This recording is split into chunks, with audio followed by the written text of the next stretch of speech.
আজকে ঘরে ঘরে চাঁদাবাজি করতেছে তোমার দলের লোক, ঠিক কিনা জোরে বলেন। আজকে স্বামীকে বেঁধে রেখে স্ত্রীকে গণধর্ষণ করতেছে তোমার দলের লোকেরা। আজকে তোমরা জানো যদি ইসলামী দল ক্ষমতায় আসে খেলা তো হবে আগামী 18ই জুলাই, ঠিক কিনা বলেন। আগামী 18ই জুলাই আরেক খেলা হবে, বাংলার দেশ হবে ইসলামী দেশ, ইসলামী বিপ্লবের দেশ, কোরআনের দেশ, কথা বলেন ঠিক কিনা।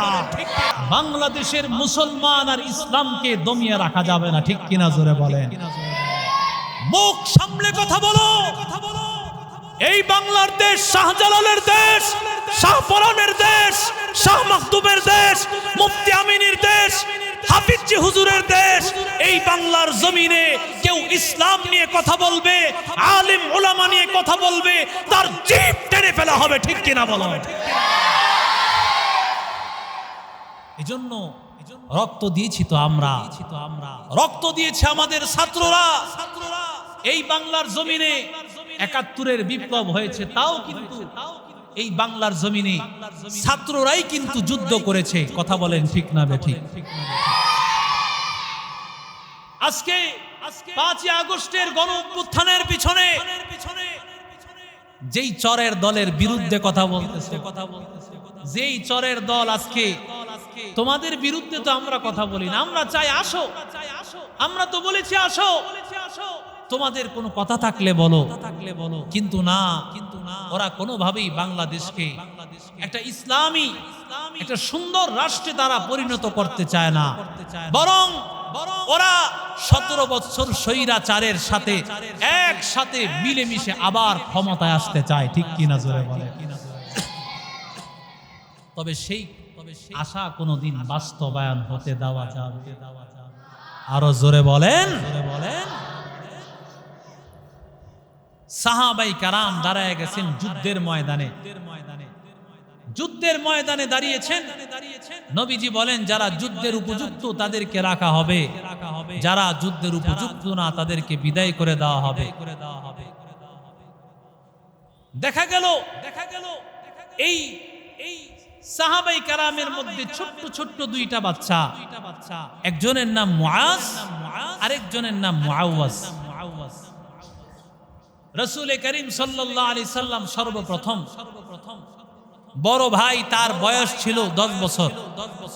নবী কয় তুমি চলে যাও, তোমাকে যুদ্ধে নেওয়া যাবে না। সুবহানাল্লাহ বলেন। সাহাবী ডাক দিয়া বলেন নবী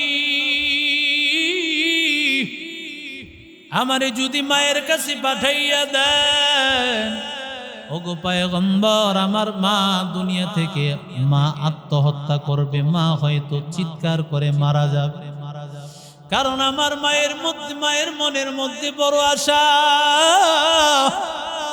আমার মা আমাকে শহীদ বানাইবে, হাসরের ময়দানে শহীদের মা হবে।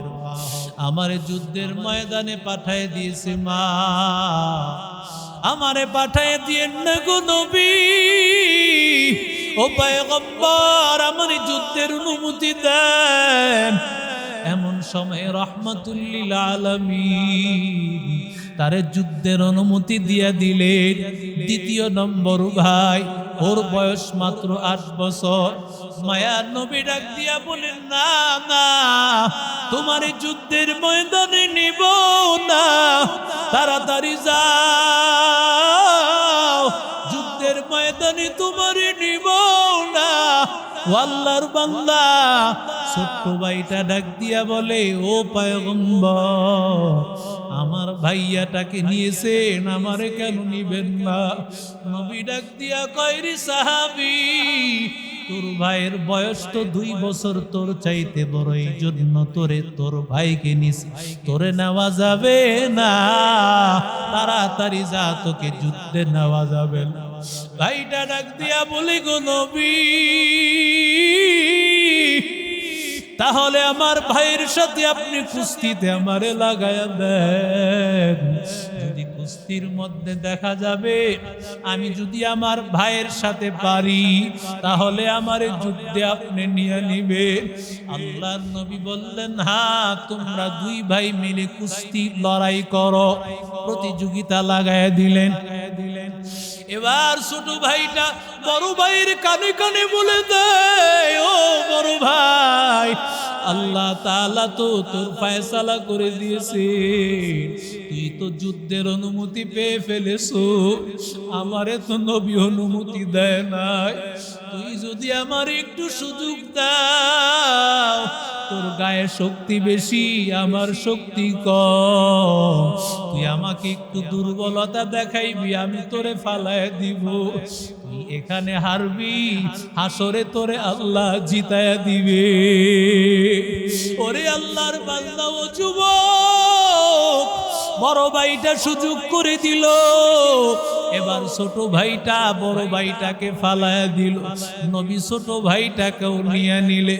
এরে নবীর আশিক উম্মতের দল, ও আল্লাহর বান্দা যুবক, কেমন আল্লাহর আশিক, কেমন আশিক রাসূল তাকাইয়া দেখ।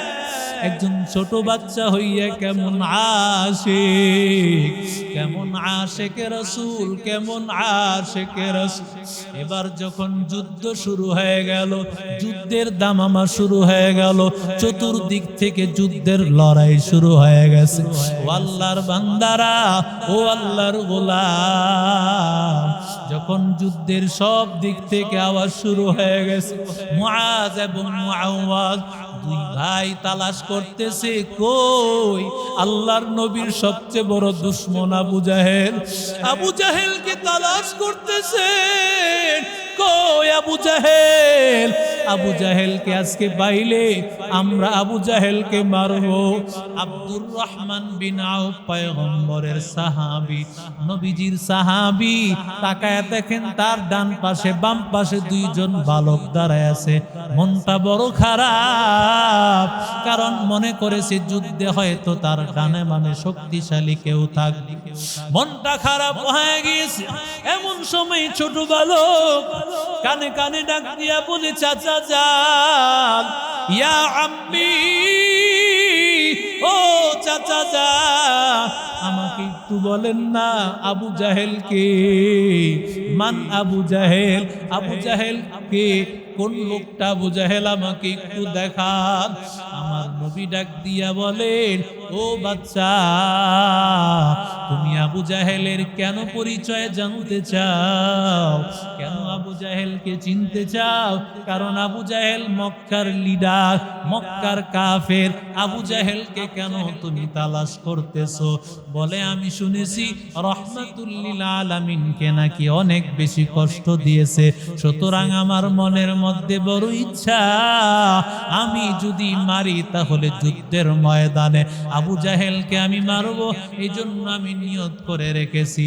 ওরে আল্লাহর বান্দা ও যুবক, এবার এই ছোট বাচ্চা, ছোট বালক, ও আল্লাহর বান্দাদের দল, ছোট বালকটা যখন ডাক দিয়া বলল, কোথায় আবু জাহেল? বলে, ওই যে দেখা যায় কিছু মানুষেরা তার চতুর্পাশে দাঁড়াইয়া আছে, মাঝখানে একটা ঘোড়ার পিঠে উঠে আছে, দামি একটা ঘোড়া, তিনি হলেন আবু জাহেল, উনি হলেন আবু জাহেল। কথাটা বলতে দেরি হয়, সাথে সাথে একটা বাজ পাখির মতো তার দিকে ঝাঁপাইয়া পড়তে দেরি হয় না। আরো জোরে বলেন,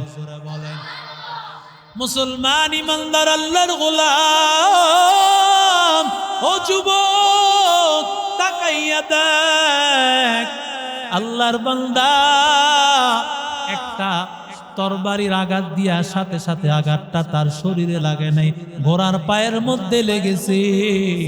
এবার ছোট ভাইটা সেও কানে কানে ডাক দিয়ে বলে, ইয়া আম্মি, ও আমার চাচা যান, বলেন না আবু জাহেল কোথায়? আবু জাহেল কোথায়? বলে, ওই যে দেখো আবু জাহেলকে দেখা যায়। সাথে সাথে সেও ঝাঁপায় পড়লো আবু জাহেলের উপর। দুইজনে মিলে আঘাত করতে থাকলো, এমন ভাবে আঘাত আঘাত করতে করতে আবু জাহেল একেবারে আধা মরা করে ফেলেছে। আবু জাহেল মনের মধ্যে বড় কষ্ট, মারছে ছোট বাচ্চা আমারে মারলো, মনটার মধ্যে বড় কষ্ট। আবু জাহেল কোথাও নাই। নবী কয় আবু জাহেল কই? আবু জাহেল যুদ্ধের ময়দানে পড়ে আছে। আব্দুল্লাহ ইবনে মাসউদকে নবী বলেন, যাও এর গর্দানটা আমার কাছে নিয়ে আসো। আব্দুল্লাহ ইবনে মাসউদ যখন গেছে, তাকায় কয় কে? কি করতে আইছো? আমার তোর কল্লাটা কাটতে আইছি আমি। কল্লাটা যখন কাটবি একটু বড় করে কাটিস আমার কল্লাটা, যাতে মানুষ দেখলেই বুঝতে পারে এটা নেতার কল্লা। নাউজুবিল্লাহ কইতেন, আরো জোরে কম।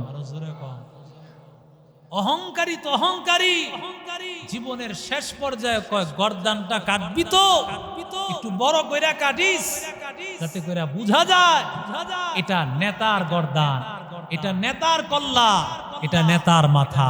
কথা বলেন ঠিক না বেঠিক? মুসলমান ইমানদার আল্লাহর গোলাম সাহাবাই কারাম এমন ভাবে আল্লাহর রাস্তায় শহীদ হয়ে গেছেন। ছোট ছোট বাচ্চারা আল্লাহর রাস্তায় শহীদ হয়ে গেছেন। মহিলাও আল্লাহ তাআলার জন্য, আল্লাহর রাস্তার জন্য, কোরআনের জন্য, নবীর জন্য এত পাগল। এক সাহাবী যখন শুনতে পেয়েছে নবীর যুদ্ধের ময়দানে আছেন, এমন সময় নবীর সাহাবীর মনের মধ্যে কষ্ট। তার ঘরের মধ্যে তার বাবা নাই, বাবাই যদি থাকতো বাবারে পাঠায় দিত যুদ্ধের ময়দানে। তার ঘরের মধ্যে স্বামী নাই, স্বামী থাকলে স্বামীরেও পাঠায় দিত যুদ্ধের ময়দানে। বড় একটা সন্তান নাই, সন্তানরে পাঠায় দিত যুদ্ধের ময়দানে। ছোট একটা কোলের দুধের বাচ্চা মাত্র আছে। এই দুধের বাচ্চা নিয়া নবীর দরবারে হাজির। নবীরে ডাক দিয়া বলে, রে নবী, এই যে না